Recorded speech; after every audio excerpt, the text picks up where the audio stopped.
दानियाल साहब चिंगारी.com के एडिटर हैं और हमारी तंजीम के सदर भी हैं। अपने ख्यालात का इज़हार फरमाएं दानियाल साहब।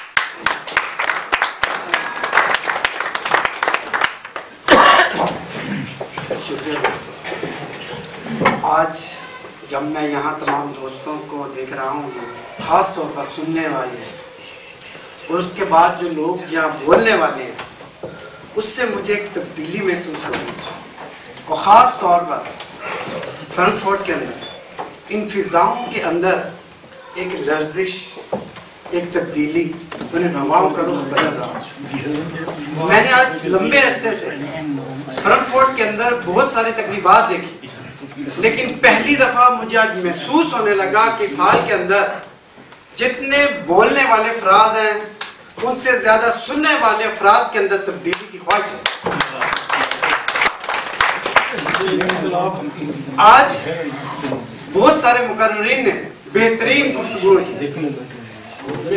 दोस्त सईद ने मुआशी हवाले से जो तज्जिया पेश किया, दोस्त कद्दूस ने जो अपने सिंध के दुखड़े सुनाए, उसके बाद खूबसूरत जो शायरी थी, और उसके बाद जो हमारे लाल या सुर्ख किस्म के जो शायर खली साहब हैं, उनकी बेहतरीन तकरीरें थी। लेकिन जमालुद्दीन साहब की तकरीर सुनकर मुझे पहले एक शक था। मैं आज सुबह सोच रहा था कि काश अगर इकबाल आज जिंदा होता तो या तो वो खुदकशी कर चुका होता या मुल्ला हुक्मरान उसको फांसी दे चुके होते, क्योंकि जो उसका हाल किया, मैं बहुत सारी बातों से एग्री करता हूँ कि इकबाल के मुतल्लिक या बहुत सारी चीजों के मुतल्लिक जो गलत मफरूसात के ऊपर जो ठोस चीजें तामीर की जाती हैं, नहायत बेबुनियाद होती हैं। हमें अगर पाकिस्तान का संजीदा तज्जिया करना है तो हमें उसके ठोस समाजी हालात में जाकर तज्जिया नहीं करेंगे तो हमारी तमाम जो सियासी मेकअप है वो धड़ाम तख्ता हो जाएगा। इकबाल ने जिस दौर में जन्म लिया, हमें सबसे पहले उस दौर के समाजी हालात को देखना है। इकबाल, बहुत सारे लोग थे, बहुत सारे लोग आए चले गए, लेकिन वो अपने दौरों की अक्कासी करके गए। इकबाल के दौर में क्या था? 1922 के अंदर बरतानिया के ज़वाल का दौर था। 1922 के अंदर आयरलैंड ने आजादी हासिल कर ली थी। 1917 के अंदर एक बोल्शेविक रेवोल्यूशन हो चुका था। 1929 का जो वर्ल्ड क्राइसिस था इकोनॉमी का, वो अरूज पर था। तारीख में पहली दफा फ्रेंच रेवोल्यूशन के बाद जब सरमायादारी आई, तो तारीख ने पहली दफा सरमायादारी का सबसे बड़ा बुरान 1929 में देखा। उसके बाद इन मुंतशिर हालात ने लोगों में मुख्तलिफ किस्म की सोचों को जन्म दिया और उन्होंने उसका इजहार किया। इकबाल उन्हीं में से एक था। इकबाल ने शिकवा लिखी, मौलवियों के डर से जवाब शिकवा लिखी थी।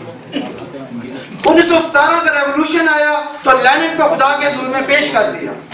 जब उसने 10 कैपिटल पढ़ी तो उसने कहा कि कार्ल मार्क्स एक ऐसा पैगंबर है जिसके पास किताब है, नबूवत नहीं है। इस तमाम तारीख में अगर हम इकबाल का तज्जिया करें तो इकबाल उस सोच की, उस वक्त की, उस दौर की अक्कासी थी। उसने उस समाजी हालात का जो महसूस किया वो उसने तज्जिया पेश कर दिया। उसने पूरे यूरोप के और दुनिया के जो टूर किए, उसने बहुत सारी चीजों को अख्ज़ किया और उसको अपने हवाले से बयान कर दिया। इकबाल ने जो कौमी 1930 के अंदर जो नजरिया पेश किया, किसी हद तक दुरुस्त है जो सैयद जमालुद्दीन ने कहा कि उसने एक मफरूजा पेश किया था, लेकिन वो क्यों पेश किया? किसी के शख्स में कोई इल्हाम नहीं हुआ, क्योंकि हमारा सबसे बड़ा अलमिया खास तौर पर पाकिस्तानियों का, तरक्की पजीर ममालिक का यह है कि हमने हमेशा तारीख को कुरानी आयात और हदीस समझ के उनको याद किया। हमने उन तारीख के वाकयात से ना में कभी कुछ सीखा ना सीखने की कोशिश की। हमारे अंदर जो एक अता कूट कूट कूद के डाली गई, हमने हमेशा उसका इजहार किया। वो इकबाल को कायदे आजम हो, हमने कायदे आजम को रज़ी ताला अन्हु बना दिया, हमने इकबाल को भी बना दिया, किस किस को बना दिया, लेकिन वो इंसान थे।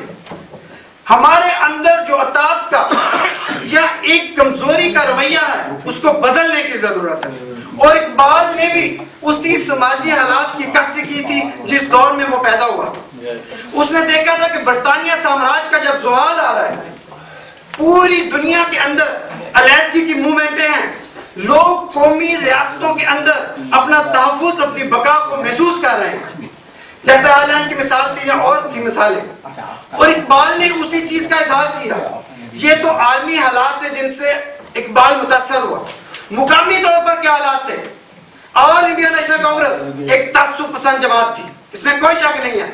आम जो मुसलमान हैं या हमारे जो जाली किस्म के दानिशवर हैं, वो ये कहते हैं कि इंडियन नेशनल कांग्रेस का मुसलमानों के साथ बड़ा तअस्सुबाना रवैया था।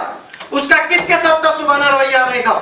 उसने सिंहों के साथ तअस्सुबाना रवैया नहीं रखा, उसने इनकलाबियों के साथ इक्शावनिज्म का रवैया नहीं रखा, उसने किसके खिलाफ नहीं रखा? क्योंकि ब्रिटेन साम्राज्य की आगाज से आज तक ये कोशिश रही है कि सिर्फ अवाम को तकसीम तकसीम तकसीम करो, हुक्मरान नहीं करो। और इसी के लिए उसने अपनी एजेंट इंडियन नेशनल कांग्रेस को पैदा किया। और उस वजह से जब इकबाल ने, जब बहुत सारे लोगों ने ये महसूस किया कि आज हम अक़लियत का या तहफ़्फ़ुज़ नहीं है, तो उन्होंने उसी चीज को जो माजी में इकबाल ने देखा या बहुत सारों ने देखा कि कौमी रियासत में हमारी बका है, तो उसने एक नजरिया पेश कर दिया। लेकिन कौमी रियासत का जो तस्वुर था या बोझबाजी रेवोल्यूशन जो थे, वो तारीख का एक हिस्सा बन चुके थे। जब यूरोप के अंदर रियासतों का इत्तेफाक हुआ, फ्रेंच रेवोल्यूशन के बाद जब यहाँ कौमी रियासतें बनी, मंडी मुयस्सर आई, पैदावार ने तरक्की की, ज़राए पैदावार ने फैले, एक मंडी के मुयस्सर होने से या बहुत तरक्की हुई। इन मुआशी बुनियादों के ऊपर यहाँ की कौमी रियासतों का वजूद आया। यहाँ सड़कें बनी, हॉस्पिटल बने, कॉलेज, यूनिवर्सिटी, एक पूरा समाजी ढांचा तामीर हुआ जिसके ऊपर एक सियासत रवा हुई। लेकिन पाकिस्तान जब बना तब तारीख बहुत आगे जा चुकी थी। जिस तरह जमालुद्दीन ने कहा कि ये 21वीं सदी है, आज वो वक्त नहीं है जो इकबाल का वक्त था, आज वो वक्त नहीं है जो कायदे आजम का था, आज वो भी वक्त नहीं है जो तारीख में किसी दूसरे रेवोल्यूशनों का था। आज बहुत सारे लोग, मैं माजरत के साथ, जो अगर इमरान खान के साथ हमदर्दियां रखते हैं, उनके साथ मैं कहना चाहता हूं कि आज MQM या इमरान खान एक नारा दे रहे हैं फ्रेंच रेवोल्यूशन का। फ्रेंच रेवोल्यूशन अपनी तारीख का एक जदीद तरीन इनकलाब था, लेकिन वो वक्त गुजर चुका है। आज वही रेवोल्यूशन एक पसमानदा, एक बुनियाद परस्ती और एक कत्ल है, क्योंकि आज तारीख का धारा आगे बढ़ चुका है। फ्रेंच रेवोल्यूशन ने जिन कौमी बुनियादों को तामीर किया था, जिन रियासतों को जन्म दिया था, तब मंडी की जरूरत थी। आज मंडी खत्म हो चुकी है। सरमायादारी का बहरान आने वाले हर वक्त में पहले से गहरा होता जा रहा है। उसका हर रूज पहले से ज्यादा कमजोर होता जा रहा है। आज अभी कुछ दोस्त बात कर रहे थे कि पाकिस्तान के अंदर जब मुजाहरे होते हैं तो लोग कत्ल करते हैं, सड़कें तोड़ते हैं, बहुत कुछ करते हैं। भूख जितनी ज्यादा होगी उसका इजहार उतना ही शिद्दत से होगा। अगर आप ये कहते हैं कि पाकिस्तान के अंदर लोग किस तरह करते हैं, तो आपने यूनान नहीं देखा? उसकी पार्लियामेंट के सामने एक शख्स ने खुदकशी की। ये यूरोप का हाल है। अगर आप टीवी स्क्रीनों पे देखिए तो यूनान के अंदर आज पुलिस पाकिस्तान से ज्यादा वहशत के साथ लोगों को मार रही है। अगर आज जर्मनी के अंदर भी मुआशी बुरी सूरत हाल हुई तो यहाँ भी यही होगा, क्योंकि मौजूदा सरमायादारी निज़ाम या आलमी मालियाती निज़ाम के अंदर आज वो शक्यत नहीं है कि वो मुआशरों को तामीर कर सके। वो एक काम कर सकता है, सिर्फ मुआशरों को तबाह कर सकता है। और इसी हवाले से पाकिस्तान को 65 साल हो गए, हमारे मसले हल नहीं हुए, पहले से ज्यादा मसले पैदा हो गए।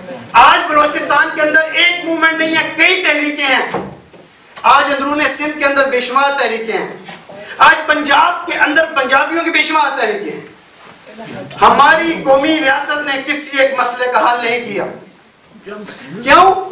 हमारे पास वो हालात नहीं थे जब पाकिस्तान की बुनियाद बनी। यहां आज के वहां का सरमायादारी निजाम वहां की रियासतों को तामीर कर सकता। आज सनत को तबाह करने की बात की जाती है और पाकिस्तान में अब सनती इनकलाब की बात करते हैं। आप दूसरे तरक्की पज़ीर ममालिक के अंदर आज सनती या कौमी बोर्जवाजी रेवोल्यूशन की बात करते हैं। आज यूरोप के अंदर ओपल बंद हो रही है। आज बेशुमार फर्में जो हैं वो कोलैप्स हो चुकी हैं क्योंकि इतनी पैदावार है कि लोग लेने वाले नहीं, खरीदने वाले नहीं। और जब तक खरीदार नहीं होंगे इस मंडी के अंदर ये निजाम नहीं चल सकता, क्योंकि इसकी बुनियाद जाती मलकियत और प्रॉफिट है।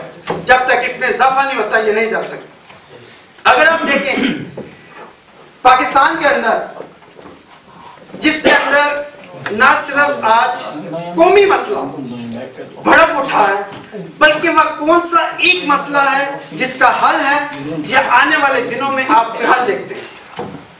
बुनियादी मसला सिर्फ एक है कि आज हालात बदल चुके हैं।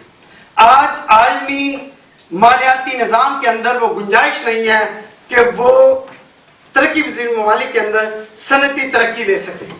शायद आपको पता हो नोकिया जो टेलीफोन की फर्म है वो उलो फिनलैंड में सबसे बड़ी है। सिर्फ वो फर्म जो उलो में नोकिया की है वो आज पूरी दुनिया के अंदर जो नोकिया की जरूरत उसको पूरा कर सकती है। उसके बावजूद इतनी हर तरफ नोकिया की फर्में क्यों हैं? वो एक अलग टॉपिक है कि वो रियासतों से फ्रॉड किस तरह करती हैं। श्लीस्विग होल्स्टाइन जर्मनी का बड़ा छोटा सा सूबा है। जर्मनी का जो बड़ा सूबा है बायरन है। सनती सूबा जो है या रियासत जो है वो बायरन है। लेकिन अगर आप अदादो शुमार में देखें तो जर्मनी का सूबा जो श्लीस्विग होल्स्टाइन है वो पूरे जर्मनी की ज़राई ज़रूरियात को पूरा कर सकता है। अगर वो छोटा सा सूबा जर्मनी की ज़राई ज़रूरियात को पूरा कर सकता है तो बायरन जो जर्मनी का सबसे बड़ा सूबा है वो क्या क्या कर सकता होगा। आज जो लड़ाई है सरमायादारी ने अपने आप को कायम रखने के लिए वो आज तरक्की के आगे एक सबसे